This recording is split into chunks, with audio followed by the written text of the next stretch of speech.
सुनो भाई, अपने वादे में संकल्प के आधार पर जो मैंने प्रतिज्ञा की है कि प्रतिदिन मैं गीता के कुछ श्लोक हिंदी वर्जन पढ़ूंगा। पढ़ने वाले को लाभ, सुनने वाले को लाभ, और सबसे बड़ी चीज़ भगवान कृष्ण स्वयं कहते हैं कि जितनी देर पढ़ा सुना जाएगा मैं ज्ञान यज्ञ से पूजित होऊंगा। यज्ञ हो जाएगा, स्वाध्याय हो जाएगा, तप हो जाएगा, आदमी नरक नहीं जाएगा, स्वर्ग जाएगा, पक्का स्वर्ग जाएगा। भले ही पूर्ण क्षीण होने पे कुछ दिन बाद वो पृथ्वी पर आ जाए, लेकिन उत्तरोत्तर वृद्धि करते हुए एक न एक दिन वे अपने धाम में बुला लेंगे।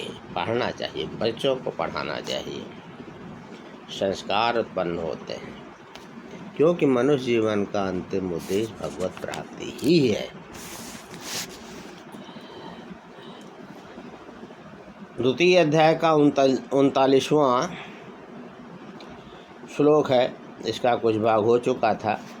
एक चीज़ देखिए, जान लीजिए, प्रायः लोगों में भ्रांति हो जाती है कि ज्ञान मार्ग में कर्म युद्ध नहीं करना पड़ता। वो चाहते हैं कि संन्यास ले लिया, ज्ञान मार्ग हो गया, हमको कुछ करना नहीं है, अग्नि का त्याग कर दिया, फलाने का त्याग कर दिया, बढ़िया मौज से बस बैठे बैठे खावा जाए।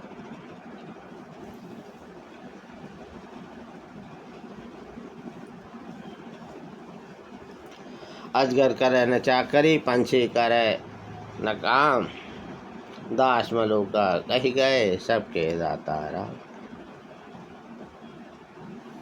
वो भी एक स्थिति है, लेकिन वैसी स्थिति जब हो जाए, और वीतरागियों में भी परम हंसों की स्थिति।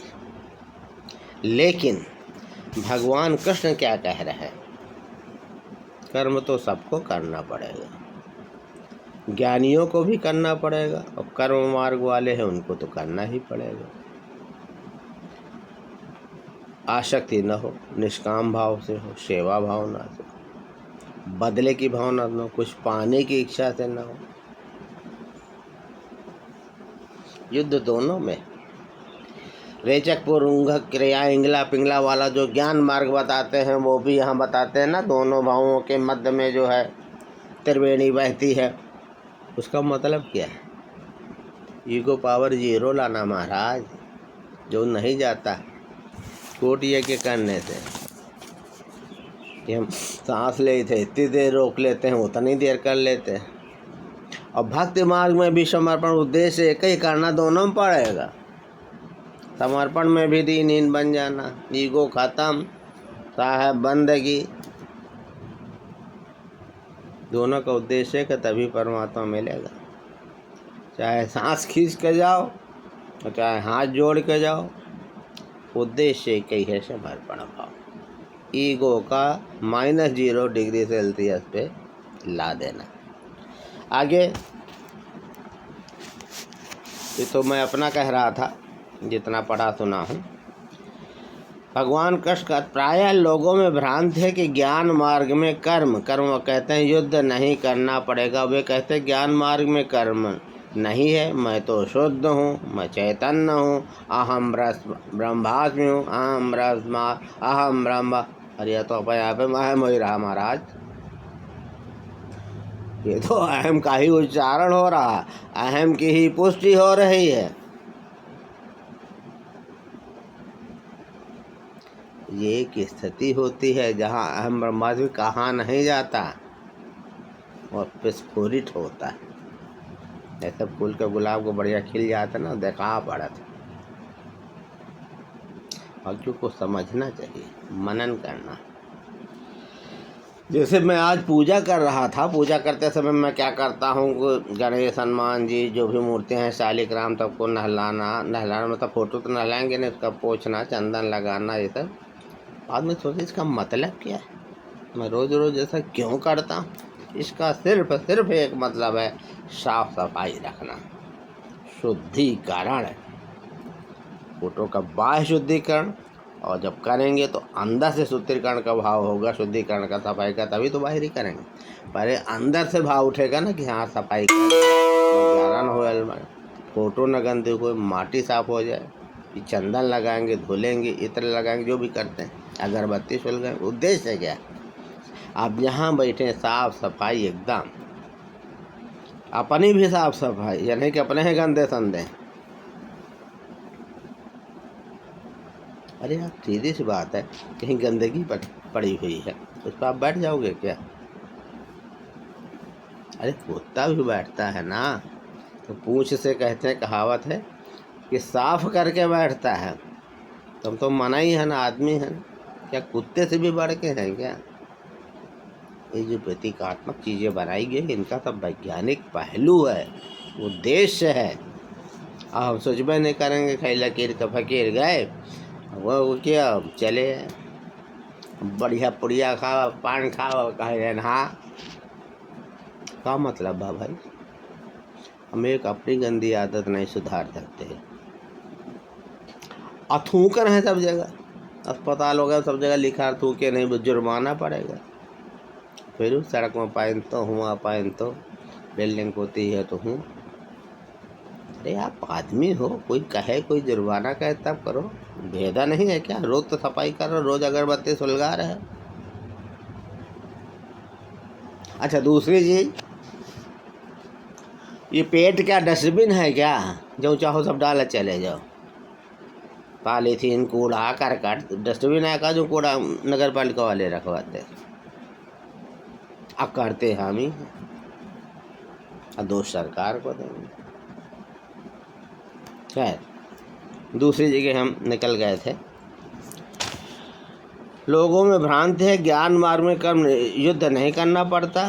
कहते हैं ज्ञान मार्ग में कर्म नहीं है, मैं तो शुद्ध हूँ, चैतन्य हूँ, अहम ब्रह्मास्मि, गुण ही गुण में बरत रहे हैं, ऐसा मानकर हाथ पर हाथ रखकर बैठ जाते हैं। काहिल बना के निशानी, आलसी, तुम भरे मारे हो, हम वैसे रहे, हम तो चाहे तो इतना मिल जाए कुछ कार्य करना पड़े।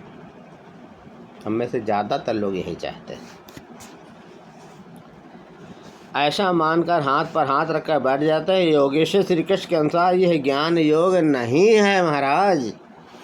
ज्ञान योग में भी वही कर्म करना है जो निष्काम कर्म योग में किया जाता है। अपने मन मुआफिक इतना विचार करके बैठ जाना काहिल होके ज्ञान योग नहीं हुआ। दोनों में केवल बुद्धि का दृष्टिकोण का अंतर है। ज्ञान मार्गी अपनी स्थिति समझकर अपने पर निर्भर होकर कर्म करता है, जबकि निष्काम कर्मयोगी इष्ट के आश्रित होकर कर्म करता है। अपने को बलवान मान करके, इंद्रियों को साध करके, जिसको कहा गया है देहाभिमानियों द्वारा अव्यक्त विषयगत दुख पूर्वक प्राप्त, इसलिए ज्ञान मार्ग को कठिन कहा गया। तो इसमें भगवान को मान कर कहते समर्पण भाव। जबकि निष्काम कर्मयोगी इष्ट यानी भगवान के आश्रित होकर कर्म करता। करना दोनों मार्गों में है, उसमें भी करना पड़ेगा। प्राणायाम ब्रह्मचर्य फलाना फकर जो भी है अष्टांग योग के। हालांकि कलयुग में भक्त कलयुग क्या, वो सभी युगों में प्रधान रही। भक्त स्वतंत्र सकल गुण कहानी। करना दोनों मार्गों में, और वह कर्म भी एक ही है, उद्देश्य तो एक ही है ना, जिसे दोनों मार्गों में किया जाना है। केवल कर्म करने के दृष्टिकोण दो हो गए। अर्जुन इसी बुद्धि को अब तो निष्काम कर्मयोग के विषय में सुन, जिससे युक्त हुआ कर्मों के बंधन का अच्छी तरह नाश करेगा। कर्मों को काटना दोनों का उद्देश्य है, कर्म कर्म विकर्म। क्योंकि कर्म हो गया, अच्छा हुआ तो सुख, बुरा हुआ तो दुख। सुख दुख को पाप पुण्य दिन राति इससे हटना, और जब इन दोनों से हटेगा तब फिर बढ़िया मौज करेगा, तब वो परमानंद की। यहाँ श्री कृष्ण ने कर्म का नाम पहली बार लिया, लेकिन ये नहीं बताया कि कर्म है क्या। अब कर्म न बताकर पहले कर्म की विशेषताओं पर प्रकाश डालते हैं। जैसे आजकल वीडियो बनाते हैं ना, तो कहेंगे ये हुआ, इसके ये फायदे, इसके ये नुकसान, तब लास्ट में अंत में सुनो जाके कहा। इस निष्काम कर्म योग में नेहाभिक्रम नाशो अस्तिपत्वायो न विद्यते स्वल्पस्व धर्म से त्रायते महतो भयात। मतलब क्या, इस निष्काम कर्मयोग में आरंभ का अर्थात बीज का नाश नहीं होता। इसलिए बार बार रोज रोज में जो अपने उद्बोधन में कहता हूँ कि भले ही वो पूर्ण क्षीण होने पर वापस आ जाए, लेकिन बीज का नाश नहीं, एक न एक दिन उत्तरोत्तर व्यक्त करते भगवान। वही वो कह रहे हैं। इस निष्काम कर्मयोग में आरंभ का अर्थात बीज का नाश नहीं होता, सीमित फल रूपी दोष नहीं है। इसलिए इस निष्काम कर्म का, इस कर्म से संपादित धर्म का थोड़ा भी साधन जन्म मृत्यु रूपी महान भय से उद्धार कर देता है। आप इस कर्म को समझें और इस पर 2 कदम चल भर दें, जो सदगृहस्थ आश्रम में रहकर ही चला जा सकता है। साधक तो चलते ही है।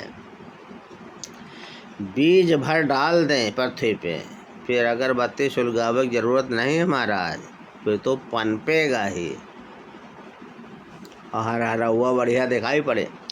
तो अर्जुन, बीज का नाश नहीं होता है। प्रकृति में कोई क्षमता नहीं, ऐसा कोई अस्त्र नहीं कि उस सत्य को मिटा दे। प्रकृति केवल आवरण डाल सकती है, कुछ देर कर सकती है, किंतु साधन के आरंभ को मिटा नहीं सकती। आगे श्री कृष्ण ने बताया कि सभी पापियों से भी बड़ा पापी ही क्यों न हो, ज्ञान रूपी नौका द्वारा निसंदेह पार हो जाएगा। ठीक उसी बात को यहाँ कहते हैं कि हे अर्जुन, निष्काम कर्म योग का बीजारोपण भर कर दे तो उस बीज का कभी नाश नहीं होता।